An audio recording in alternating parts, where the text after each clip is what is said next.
What is up, SharkNation? Welcome to another episode of the SharkPod live from Greystone Studios.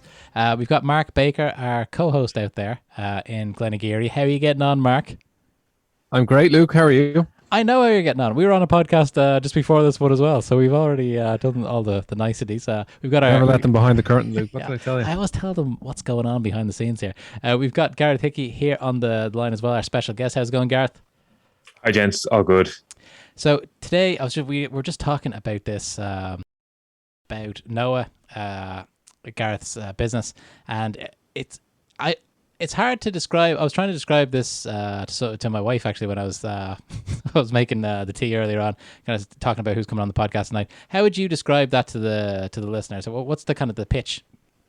Yeah, well, I mean, I guess the pitch at a basic level is basically we're doing what Audible do in the book publishing space, except for quality journalism. Not really the newsy kind of articles. It's the sort of articles that you would love to read if only you had the time. So the kind of pieces that you'd like to sit down and read on a weekend morning, if the kids weren't running around and you didn't have a million other things to do.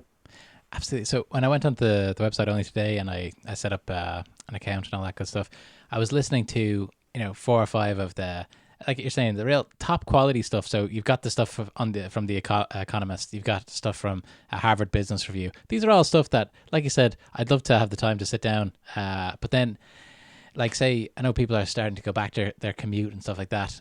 People are listening to kind of either like comedy podcasts or whatever, or they're listening to like conspiracy theories or so stuff that's not really have a lot of substance. And there's kind of no other option other than going down the Audible route, where you go into a 17-hour book about a subject.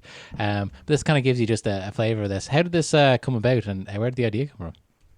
Yes, so I mean, it came about really when I was working. So kind of a bit of background. My background is finance and economics. I guess that's what I studied in university. Went on from there to work as an equity analyst in one of the kind of largest trading companies in the world, called Susquehanna International Group. They're what's called a market maker for derivatives and ETFs. And a big part of my role there as an equity analyst was, interpreting a lot of information on a particular set of stocks, essentially. European retail stocks was sort of my area. And basically serving that into traders so that they can make more informed decisions and positions. So a lot of content consumption part of the role, but really outside of my kind of, I guess, my niche or my core area, I found it hard to constantly stay informed. I remember working alongside one of the analysts there. He was just, he was there a while. He was just so informed about the bigger picture, and he understood how to kind of small I guess news item fit into a wider picture. And I definitely aspire to that. I definitely really, I really liked the way he was able to position himself, or the views and opinions and perspectives that he was able to offer to the team. And, I wanted to kind of get to that level. I wanted to do it fast. And I knew that consuming more content was key, but I really struggled to find the time. And I also, I mean, for anybody that's sort of interested in the investment space, whether that be kind of, if you have a DeGiro or even a Robinhood account, or trade a bit of stocks, things like that, you'll be familiar with Warren Buffett. And a big thing for Warren Buffett is he reads a lot. And even Elon Musk, and there's many others like them, again, probably actually a commonality between the likes of Elon Musk, even Steve Jobs, Bill Gates, and so on and so forth, and of course Warren Buffett, is that they read a lot of information content. And again, it's, I guess, in this kind of modern day lifestyle, we always find ourselves a bit too busy. Maybe we're not using our time well enough, but we also just like tools that help us do things a bit easier. And around 2014 or so, I came across the Economist's audio edition. So they do an audio version of their print newspaper. They call it a newspaper, not a magazine. And basically I began listening to it and I was just blown away. I was like, oh my God, this is fantastic. This is now what kind of fills my morning commute. I used to commute into the office at 6:30 a.m. and so there wasn't a huge amount. I mean, there's kind of news talk breakfast, but it's quite Irish focused, bit of international stuff, but it's not really the stuff that I was looking to consume. Maybe I'm just not in the right demographic for that content, but the Economist worked really well. So I listened to that on my commute. So I listened to what I was exercising and so forth. But then I began to ask, just as a consumer, okay, there has to be another app or product out here that does this for the FT and the New York Times and so on and so forth. And long story short, there wasn't, and that was, I guess, part of the seed of the idea. I also spoke to many people across the company that I worked in, SIG, and so a couple of peers, and yeah, they pretty much share the same view. They're like, "Oh my god, yeah, that would be such a good idea. Like, why isn't that done? Or it has to be out there somewhere." And yeah, so kind of, I guess that was my initial sort of user insight testing. So I was like, yeah, there is definitely demand for this. And so you're scratching your own itch in that case as well, which is always a great place to start. And what I always find interesting about this is kind of it's a technology play, it's a media play. It's interesting that you're in SIG, maybe you've mentioned that you studied this in university or economics and stuff like that. There's definitely a definite career path that you were on there, right? And the longer you stay, the deeper you get into it. I worked in Davy Stockbrokers after college for a couple of years, and I could see. Okay, you know the space. Yeah, I could see the it is kind of not. It's laid out for you in a certain way. Like there's a few kind of things you have to do, and you're going to be all right in that space. Generally speaking, was that a big decision for you to say, okay, actually, there's a business here. I'd rather be a media entrepreneur than a long-term investment guy? Yeah, I mean, looking back, if I was faced with the same decision now, kind of in the job and so forth, kind of at the age I'm at now, I guess I'm 30 now, just for context, and I'd probably think differently about it. I guess I've become maybe a bit more risk averse when it comes to those things, but at the time, no, I was probably more risk loving. I was just like, oh yeah, of course I'll do this. Why wouldn't I? And you just don't think of the next steps or consequences as much as you might later in life. But no, it wasn't one of the other kind of contributing factors for me was, and it's again, there's a web of factors that lead somebody to a decision. It wasn't just kind of one silver bullet that said, oh my God, yeah, boom, I seen this great opportunity and I jumped in it. Just a number of different things, having support of family, partner and so on and so forth, that all of that helps as well. But probably one of the things that allowed me to make that decision at the time without too much delay was, from kind of earlier days, I saved up quite a bit of money and had a brokerage account with Davies at the time, and so I had a couple of investment positions in sort of AIM listed kind of smaller cap companies, and maybe one or two kind of off the cuff kind of larger cap companies where I found opportunity, and so I had some good returns. Wasn't killing it or anything. I think they were good from a risk position. And this is at the time, so kind of 2015 comes around, and you might recall, the Eurozone was going to end, Greece was going to leave, God knows what was going to happen thereafter, and a last minute deal, which is not uncommon in the European Union, was signed, and everything was rosy. But this was coming up to that point, and I was like, God, what way our market's going to go? Also, there was no view on our central bank's going to be as accommodative as they have been since the Great Recession. That was, anybody that says they predicted central banks to be as accommodative, it's kind of, they're kind of blowing their own smoke. It's hard to know how the political tides kind of are going to turn. They turn in favor of central banks being accommodative. Markets, anybody that's investing these days is just a pure macro play. It's basically just an interest rate bet. And as soon as interest rates start rising, stocks will fall. But at that time, I was like, yeah, interest rates can't stay this low for longer. They do have to start rising at some point. We've seen what happened with the taper tantrum in 2013 when interest rates, rose for about half a second. And so I was like, you know what, maybe I could do something a bit better with my capital, and that was also part of the decision. It's I'm just remembering this conversation is almost like a copy of the one that we had with Connor Sheridan, Mark, back about a year ago. He was a Davy research. I think he was in research.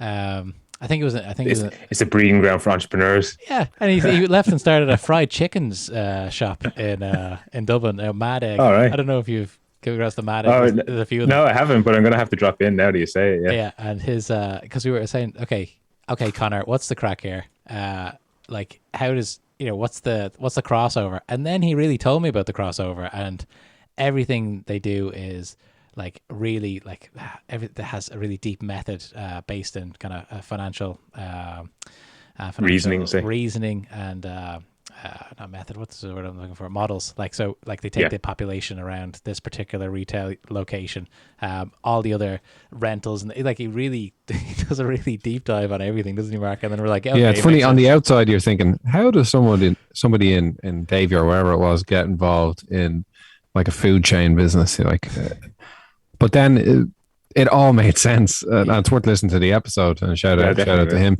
But also, then he's pivoted then again into, well, he's still doing that, but into tech. So a tech surrounding that industry as well, because Okay, brilliant. again, he sees things like pain points that could be fixed. So it is that kind of, there's a lot to be said for that mindset. People think once you go into finance, like I'm an accountant originally, and then I've moved into recruitment, and I have an artist background. So people think finance people just are finance people, but they're not. They're really not. They're like, some people are, yeah, and fair play to them. And I wish I was like that. It'd be a lot less hassle, a lot less worry in my life. If I was happy just to plod along.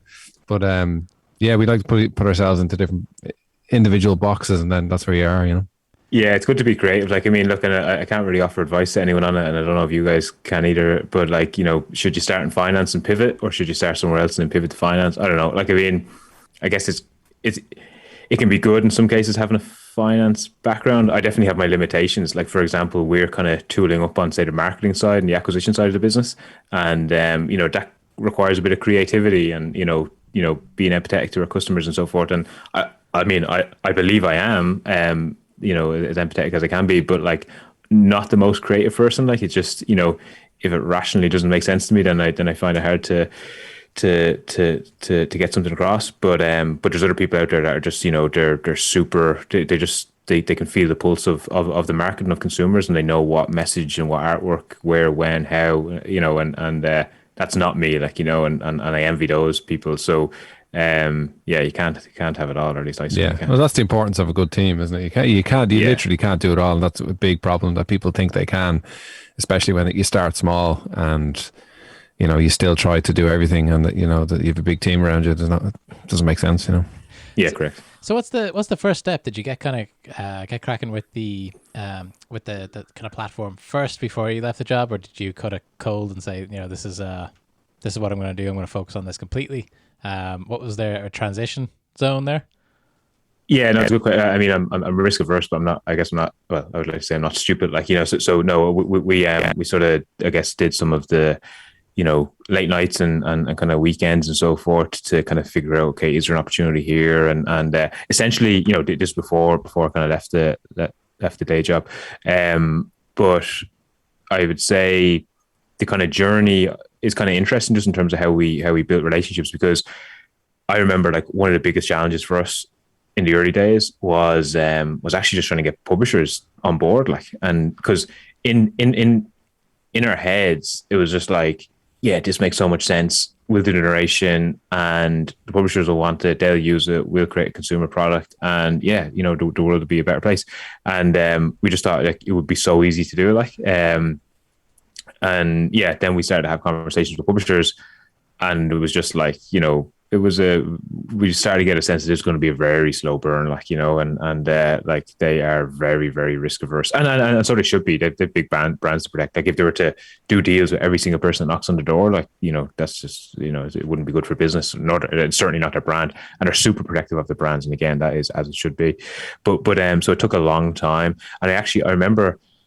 I'll come back to the story in a sec, but just to digress, I remember reading an article, I think it was in New Yorker, about Daniel Ek setting up Spotify, and it was something like, he kind of naively started. He'd made a few pounds from an exit that he had already, a couple of million quid, and he wanted to keep going, fair play, and he was just like, yeah, listen, we're going to build this platform, we're going to make sure, like he said, the biggest issue that we're going to have, and I'm paraphrasing here, of course, is latency. We just need to make sure that we can lower the latency when it comes to streaming, and as long as we solve that, then everything else just falls into place. So his thoughts in terms of signing record labels over, keep in mind that in 2007 and before that, record label, music was just being stolen online and downloaded and so forth. So he was just like, yeah, this is obviously a no-brainer for them. Don't we need to talk to them? Like, it's just a no-brainer. But then he started to talk to record labels. So it was kind of like, he had this great idea. It was like, yeah, we'll figure out the latency side of things, figure it out in a couple of weeks, probably, being a techie. and then went to record labels, and then 2 years later Spotify came along. So like it takes a long time, and it was I think it took us about a year, certainly a year anyways, maybe even 18 months. We knocked on publisher doors, and the pitch kind of started like this, was like, hey, this is what we are going to do. And then we kind of went through it, and I guess PowerPoints and all that kind of stuff. And they were like, oh yeah, we're definitely interested in audio. Podcasting was starting to become a thing back then, even though it's been around for nearly 2 decades now. But it was getting more and more traction, and publishers knew they had to be in the space in some way. And that kind of broadly fit into an audio strategy. So we were saying, look, we're going to take your best articles, put them in audio, and people are actually just going to press play and listen. And some publishers were sort of like, yeah, that makes a lot of sense, and we'd like to try something. Others were like, no, that won't work. It's written to be read to yourself, not be read aloud. And so it took a bit of convincing, but nobody really moved until we actually took a different approach as well. As we actually said, okay, tell you what, let's just build something. We build an early version of the platform. We work with a company down in Cork called Granite Digital. They were super helpful. And so we built kind of, let's just say, V1 of the app. And then we reached out to a couple of narrators here in Ireland, and we got a couple of them on board. Grania Brookfield is still one of them who still works with us to this day. And basically we started to produce some content, in a kind of private, I guess, alpha, even not even a beta. And then we went back to the publishers and we said, hey, this is what we have done. Have a listen, press play. Okay. And then they were like, oh, whoa, that actually works really well. And then they were like, okay, let's do something. So that was kind of how it all came together. But I definitely remember there being periods whereby we were like, God, will we sign anybody? Like, is this ever because we were like, this can definitely work, but we just need to convince these incumbents. And we definitely felt that there was a point whereby we'd sign nobody. And also, we didn't want to build it as an Irish kind of audio app, and then sort of somebody else can do it in the UK and do it elsewhere. So we did start at the top. Like we our launch publishers were the FT, Bloomberg, the UK Independent, and the Irish Times here, closer to home. So I think that was also important. I'm glad we did it that way. It took longer, but what's a year or two? I'm so interested. Sorry, as to where do you start when you're trying to contact these people? Do you know what I mean? Usually, like that cold approach, and like I've started a recruitment business 3 years ago. Like the cold approach, like the returns on that compared to warm approach through somebody that or whatever, it's chalk and cheese. Like, did you know anybody in the industry at all that you could leverage upon, or was it literally starting from scratch, finding out whose position is what, finding them on LinkedIn, sending them an email? Like, how did you go about that? Yeah, like a kind of half joke about this as well. Like, just saying it would have been a big help if we were related to Rupert Murdoch. But that wasn't the case. No, we didn't have any innings at all. So it was pure cold. Oh yeah, it's just pure persistence. You kind of need to set yourself up for that. But like, again, and this is where the rationality kind of comes into it, or whatever you want to call it. You can call it insanity, I guess, as well. But like, kind of knew it was a numbers game. So it's sort of like, okay, for every 100 that we reach out to, 1 or 2. So you're kind of talking like 1 or 2% hit rate. And that's a good outcome. If you're doing like 0% or 0.5% after reaching out to, a lot of people, again, depends on who you're, what the market is. Yeah, you just, something's wrong. But yeah, we kind of achieved, I guess, maybe it's like a 5 or 10% hit rate, like, but it was still quite a bit of persistence, and it takes a long time, and tried to leverage our network as best we could. It wasn't, there were some innings, let's just say. One of the co-founders, like his kind of his dad knew somebody who was connected to public, and it was that kind of thing. But like, it was like, definitely third connections, maybe even like fourth connections, and things like that helped. But there was no eureka moment. It was just a lot of persistence. It's the first thing I thought about when I saw all of the logos you guys are working with. That's because I'm in enterprise sales as well, so trying to get into companies is kind of my main gig, and I work with partnerships now, so it's not exactly the same. But I remember like trying to sell to those types of companies. It takes so long just to get a meeting, and then sometimes even if it's a great deal for them, like you said, like this is a no brainer. Like when you go into thing, and then you get your first few rejections, and then I'm sure you got rejected from people that didn't have the authority to reject you. That's the real one that annoys you, where like, this isn't that's not your job to say no to this, you know. Yeah, there's gatekeepers. There's gatekeepers. Yeah, like I mean, I guess it was definitely a more partnership approach that we took, and yeah, so yeah, like there was never a cost to the publishers, and there still isn't. So in theory, like it should be like, I mean, you're probably thinking that from a sales perspective. You're like, okay, you're kind of offering publishers something here with no cost. Like, you know, that should just be walking off the shelves. But you know, they are like, I guess the cost to them is, you know, it's licensing of their content, which they value dearly. Like, you know, it's literally like, you know, it is their baby. So so there is a high cost to them from that perspective. But yeah, it is as with sales, as with any kind of outreach, like, you know, it is a bit of a numbers game. You have to be persistent, but yet, you know, you do. I guess probably one of the key things, probably the lessons that we learn as well, is you need to spend more time understanding who they are, their problems, their priorities, their position, and so forth, because you're not just going to knock on the door to somebody and say, "Hey, I have this great thing," and, you know, go and try it, or go and use it. You know, that's yeah, it's, you know, be like, you know, it's just not a good way of doing it. Like. And do you guys have to pick and choose the ones that you think like the articles or the pieces of content that would be the best suited to audio, or is it just you take the whatever 15 articles per HBR? Yeah, well, it's kind of a mix. So so basically, curation is key. Okay, so narration is kind of functionally what we do, you could say, but we also, like, we actually probably spend more. Well, we do actually spend more time on the curation side of it. So there's a huge amount in finding the right pieces and offering them in the right way. So a key part of our proposition to the audience, I guess gave the elevator pitch earlier on, saying it was, you know, similar to Audible except for the journalism space. Going beyond that, like, what we do is we package the articles into playlists on specific topics. So if you want to understand what's happening in Afghanistan, we are hands down the best way for you to understand what's happening over there, and in the most time efficient way too. I mean, you can go on to, you know, you can Google it and click onto Wikipedia and look at a documentary on YouTube and read a couple of articles, and you'll probably walk away, you know, a little bit better off, probably in some cases confused, depending on what you consume. And then, of course, you come across many paywalls and all that kind of stuff as well on your journey of looking for good content. Whereas with Noah, we'll just say, hey, we've literally found the best articles, probably like 3 or 4, maybe 5 in an extreme case, on this topic. We've also added a little short explainer at the beginning. And yeah, that sets a bit of context, kind of 60 to maybe 120 seconds, so 1 to 2 minutes. And yeah, you'll just press play, go about whatever you're doing, and in the space of 20 to 30 minutes, or if you listen at kind of 1.5x or 2x, you know, in the space of maybe 10 or 15 minutes, you're going to walk away with probably like 70 or 80% knowledge on that topic, 100% kind of being like, you know, the creme de la creme. So we feel we can bring somebody from sort of 10% knowledge on a topic, or right the way up to like 60, 70, 80%.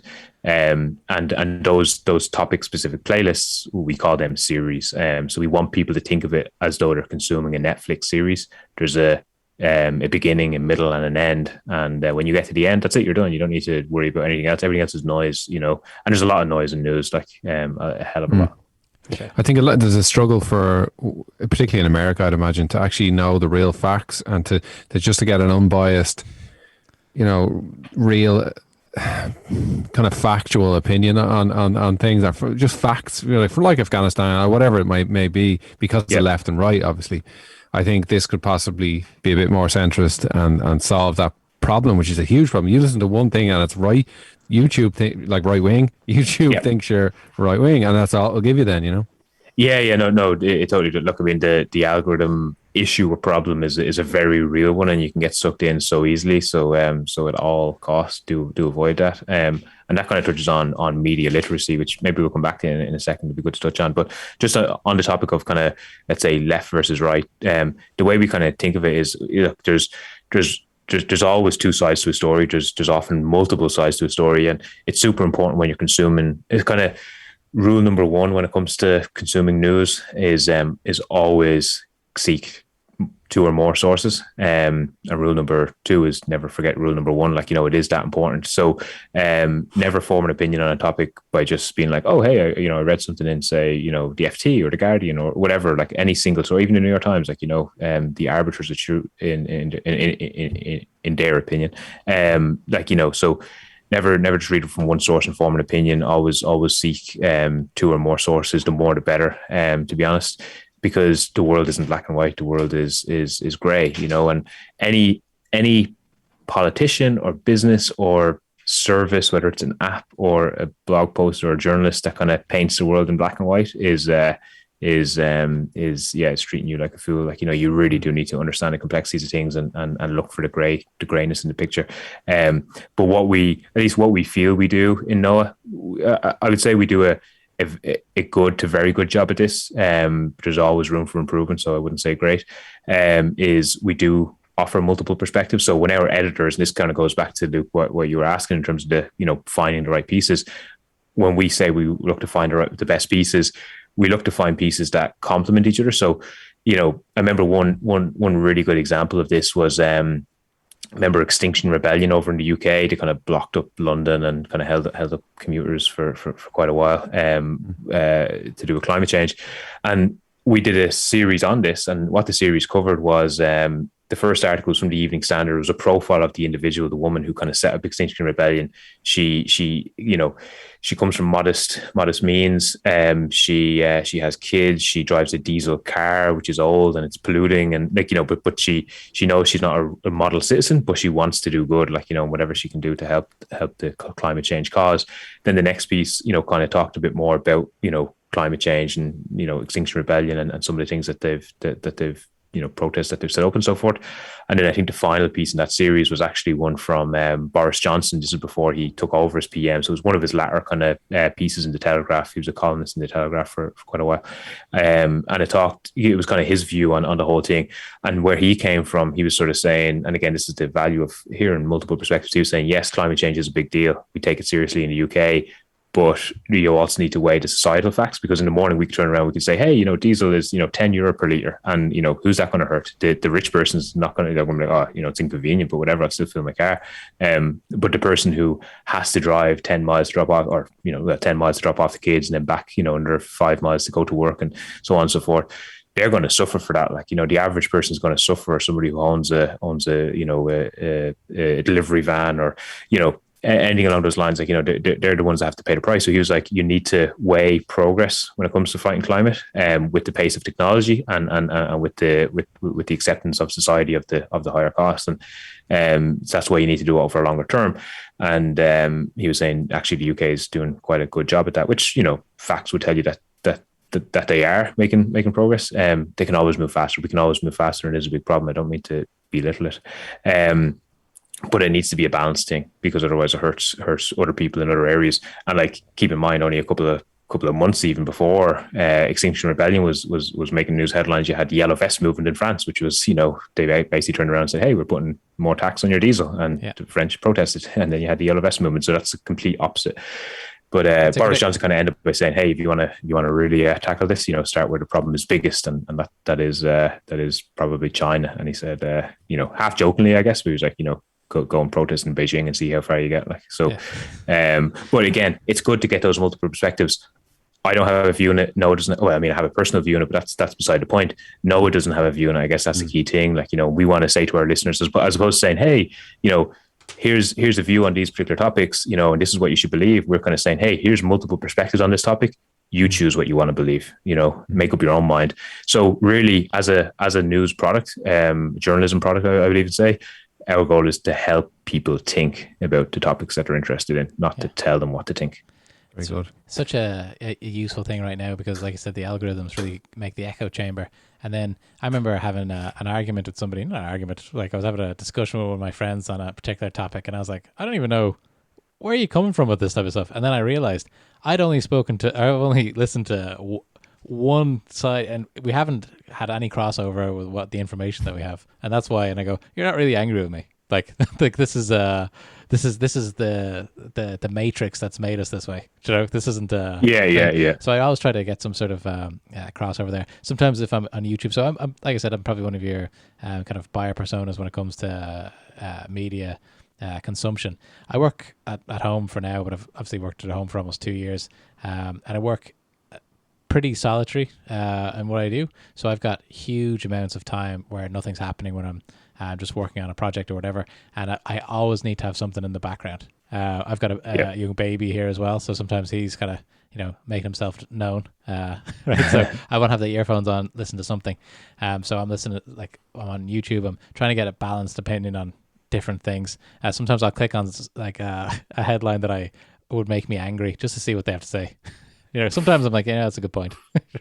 So I think there's a huge market for that now. How many people are there like me who love to be up to date with everything that's happening, are investing every month, and sees the news as well as something to maybe think about when you're kind of putting your money down every month into your investment portfolio as well. You want to make sure that you know what's going on out there, and like for you guys, go to market. Is it are you launch is the launch for like UK and Ireland, or is America the big push in? How do you get this out to the people? Yeah, well, that's always the challenge is getting heard, getting the name out there. But US is our main market, represents about 40% of our subscribers, followed by UK about 30%, and then kind of Ireland is sort of mid single digits, and then kind of rest of the world, and just quite a bit of growth we believe across the likes of India, massive English speaking population over there, and then also East Asia as well. So yeah, Ireland is certainly not a core market, but we definitely want to build up our base here, of course, in terms of content and so forth. We just have one Irish publisher at the moment, being the Irish Times, but yeah, we do want to invest in Ireland more. But we also want to proudly kind of wear the green flag or green jersey overseas, and there's no reason why. It's great to see some really big success stories in the Irish kind of startup ecosystem over the last while. One that, and I don't know anybody from the company here, but Gym Plus Coffee, I really like the way they've approached their brand and built brand and so forth. Just because when I speak to people, consumers just really buy into what they're doing, which is fantastic. It's great to see. Buy Me has had some really good success. Again, don't know Devon or the guys there, but kind of look from the outside in and just thinking fair play. Say again. Devon is on the SharkPod. Back before before he was a unicorn or whatever. Mark, what do you think? He was telling us again, a guy who really broke down the economics behind the business. Worth listening to that episode. It was like a lecture in economics. I was like, Devon, right, okay. I've listened to a few of his bits before. All right, yeah, no, he definitely knows his business. I was like, Devon, how is this going to work? And then he's like, I'll fucking tell you how it's going to work. and then he give you the. Okay, well, where do I sign? I think this is a good opportunity. Yeah, so, you turn into that's how SharkPod turned into a VC, or you should have. Exactly. Should have a few of the ones that have gone in the early days as well. We should have put our hands in our pockets. But anyway, so what's the go to market? Yeah. What's the status right now? Where are you guys at? Yeah. So well. Maybe just to even backtrack on your original question in terms of go-to-market. Yeah, we have a couple of different channels in terms of growing our subscribers. One of them is basically when we narrate the content, we host it on one of two places. One is the Noah apps, website, smart speaker skills, in-car apps like CarPlay and Android Auto. But we also provide it back to our publishers. So again, if you want to listen to, say, the latest issue of HBR, you can go over to HBR's website, press play in the articles or into their app, and that's all powered by us. We give them the tech stack, the full integration and data infrastructure and all that kind of stuff.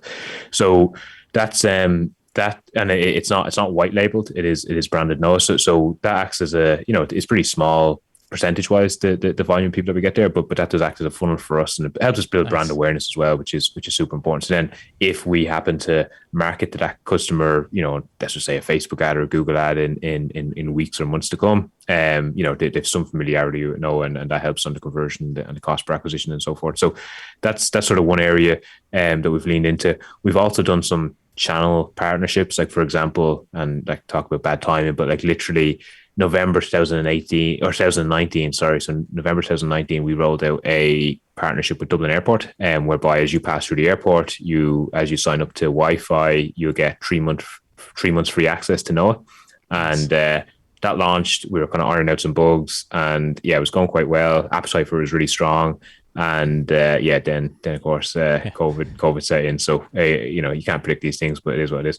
And then also there's some other, let's just say, channel partnership kind of areas that we'll be leaning into. We actually announced an investment from a strategic investor just a couple of weeks ago, and there was an article in the Sunday Times, and basically what that talked about was how we sort of are going to be integrating with that player. So Go1 is the name of the company. They're an Australian unicorn. They just actually reached unicorn status during the summer as well. Cool. Tiger Global, SoftBank, and Microsoft Ventures, Salesforce Ventures, a couple of others have invested in them as well. So they're a pretty big player. 3.5 million learners is what they have. That's their user base. They call them learners. But basically what we'll be doing is we'll be kind of looking at ways that we can kind of see, find audience overlap and maybe even lean into their enterprise sales team to upsell NOAA into some of the clients that they have, and so on and so forth. So we definitely, we won't be reaching 3.5 million people in the morning, but we'll definitely be looking to tap into their audience where we think there's overlap and look to grow that way. So that's been kind of one of the ways. Unit economics is super important, so there's a certain price point when it comes to marketing that we can pay to acquire somebody. And if you go beyond that, then you're growing at negative unit economics, and it's just not a good outcome. You're kind of hoping that other areas of the business catch up, such as retention.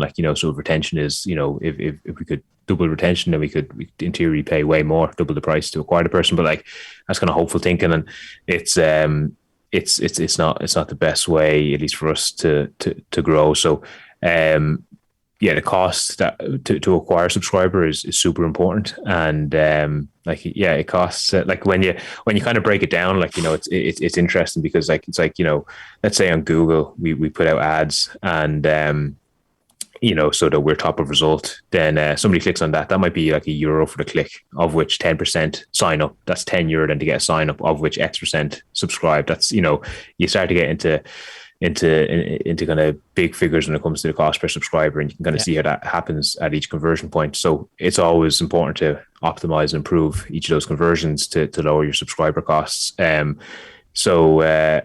Basically where we're at the moment in terms of the business is we're going to be leaning much more into the kind of marketing side of the business. We sort of break the business down into 3 pillars. One is content and the publisher relationships we have and the integrations we have with them and the curation value that we add to the overall experience, including the explainer content that we produce on topics. Then there's the product, making sure that it's kind of meets people's digital expectations and works and, all that kind of fun stuff. And then the third key area of the business is marketing, or kind of growth, acquisition, I should say. So, and that kind of, within marketing, marketing is more than just, Facebook ads or Instagram ads. It's your brand, it's your price point, it's, the whole customer journey is all important to that. But yeah, we're going to be massively leaning into that over the next while, because the business is kind of at a point now, we have a good data infrastructure to understand where we're at from each of our conversion points and so forth. So we understand what it means when we invest X euro into these different areas, and so we're going to be ramping up quite a bit there. There's just so many angles here. While you're speaking, I'm thinking about the partnership that you're setting up with the guys in Australia. I love the idea for the airports. How many airports are there in the world? How many long distance train journeys can we get into? The university. There's a really it's a great business in that way. The way your sales hat is on. Yeah, you know what? I started looking into the space. I'm like, you know what? I could do it there. No, and also we're talking about branding. We're talking about Far East and stuff like that. I think if you have a real job on your hands, if you build an app here in Ireland and you go to Shanghai or or whatever the a most English speaking place in Asia is, probably like I said, India, Singapore maybe. You'll have a real job on your hands trying to build a brand from scratch over there. But because you guys have the brand, and it's also has all this great association with some of the biggest and most respected media outlets in the world, I think that's a great place to be, because it's you're getting a little bit of shine off those guys. It's if you want to listen to HBR content, you do it through NOAA. there. Do you know? I think it's And great. is it sorry, Gareth, is it just English speaking? And what's stopping it being multilingual is definitely on the cards. I mean, look, there's only so much, let's just say, management time and shareholder capital at any one point in time. So, multilingual will come. It's we kind of need to kind of capture the opportunity, let's just say, in the English speaking space before we start leaning into it. There's huge demand for both the publisher level, like a number of publishers across continental Europe and also East Asia have reached out to us about doing something. One of the things that we will be doing is working with more, let's just say, regional or kind of national publishers who have English speaking offerings. I won't mention any names, but I'm sure a couple of them might come to mind, like, kind of big names in international markets that, as well as serving their national language, to also have English speaking offerings. So we'll be doing that, and that'll add in kind of different perspectives, or again, multiple perspectives on the topics that we cover from those areas.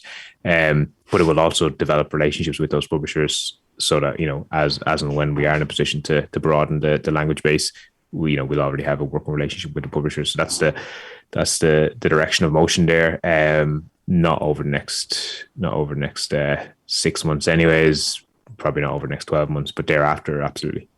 It's one of those things you kind of do, I would say, on the back of Series A, because keep in mind, a Series A, like, you or when I say a Series A, what I mean is just a larger equity round, kind of, let's say 4, 5, 10, maybe even up to 10 million. You start to think about that then, because you have obviously quite a bit of cash on hand. You need to utilize that to earn return. You don't earn return by having cash sitting in a bank. Quite the opposite these days. So yeah, you need to look for opportunities that can absorb that. It's basically, the opportunity needs to be sufficient to absorb the capital that you have. And I think multilingual becomes more interesting at that point. Absolutely. Makes sense. Like, to me, I think, like I said, I'm a fan already after just kind of interacting with it today. So I have no doubt that it's going to take off like a house on fire. There's so many opportunities there. So many like the market is so big. Like, sometimes we think about market size. Like right now, we're building partnerships with enterprise kind of system integrators and stuff like that. And we were having a planning meeting with the directors recently, and I was saying to them, this is a Rubik's Cube that can be solved. As in, like, at some stage we will have got all these partners. There's only a certain amount of partners at scale that we can really work with. And when I realized that, it's still exciting, but it becomes a little bit less exciting because there's no kind of, the sky's the limit. But I quite like the way this is this applies to so many regions, so many languages. Endless fun for you guys to do over the next 10 years. I think I constantly have a little earbud in my ear all day. Yeah. I just love information coming at me. Yeah. No, look, I'm the same. I'm a sponge as well. But like, I mean, I think the goal with Noah, and it's kind of, I guess, it's counterintuitive as well, is like, our goal isn't necessarily to grab all of your audio time, because it would sort of, I remember kind of the Yahoo versus Google debate, way back when they were competitors, whereby Yahoo's goal was to get you onto yahoo.com and get you to spend as much time on yahoo.com as possible. And they, there was the weather, there was, holiday bundles you could click on, there was, local news, there was a million different things, as well as search. And Google's goal was the exact opposite, was to get you off Google as fast as you could, because they understood, the consumer's job to be done. They came here to find something and not to be distracted by a million other things. So, kind of for us, our, one of our objectives, like, yes, we do want people to stay with Noah for a couple of minutes a day. And our current kind of session time is about 45 minutes per day, on average. But like, we don't necessarily need nor want them to be spending a huge amount of time on Noah, because if it's a case that they have to come to Noah and spend hours listening to get, valuable insights, then that's actually not a great outcome. Like, we want to respect people's time and be as efficient as possible. And that's the thing when it comes to knowledge content. Like, there's sort of two investments that you need to make to consume good quality content. One is probably the cost of accessing the content. The more and more that is going behind paywall, so you do need to pay more and more, and that's frustrating. But the other, and it's kind of a hidden cost, I guess, is the time required to consume it. So you could have all the money in the world and have your FT and Economist subscription and so forth, but if you don't have the time to consume them, then it's not an investment, let's just say. It's not a good spend of your capital, because you're just not using the time wisely. So we're doing our best to kind of say, okay, listen, on these particular topics, what are the key pieces that people need to understand, and just leave it at that. Like, we don't want people to have to keep on listening to streams and streams of content on this particular topic. And sometimes this comes into debate as well, because people say, oh, are you investing in kind of automated voice or kind of text to speech or AI voices and so forth? And we're saying, well, not really. Like, I mean, yes, we're looking into it a little bit, but like, we value our narration team massively. They're a core part of the product and the team. And like, that is ultimately what people spend time with. It's not the app, it's not the physical interface itself. It's the voices, that's what people actually spend their time with. So that's super important. And like, the only thing that really automated voice allows us to do, again, in the space that we're in, is just do more content, because the content that we currently produce, once that's absorbed over a large enough audience size, then the let's just say the cost per stream to us is not that meaningful. So again, at scale. But if we could do automated voice, yes, we could do more content and so forth. But that's not the answer. Like, that's not a good thing, because what you're going to tell people, hey, come to Noah and just listen to Noah for hours and hours and hours and hours and hours. Not, people are never going to do that. Like, so we want to be as efficient with people's time as we can, and i.e. we don't want to have to spend. It's just more of a compliment if they do stick around for a while. I think that kind of long form conversation is already covered off in podcasting. That kind it is, exactly. Exactly. Conversation about investments and starting chicken restaurants. You know where to go. You've got that covered. No, but Gareth, I want to be respectful of your time as well. I know it's getting late in the evening here, and like, me and Mark are really excited about the business. I think this is just we're going to be big fans of this. We do have one question before we let you go, and we ask all of the SharkPod guests here before they go. Would you prefer a T-shirt or a mug? Oh, it has to be a mug. I mean, I'm a massive, massive, massive tea drinker, so it'll be used, that's for sure. Perfect. Gareth, we'll have that out to you as soon as possible. Noah is the company. Anyone who wants to go there, I believe there's a free trial as well that people can sign up for. Go give it a go. I think it's something that's, like I said, people will love it, and best of luck with everything.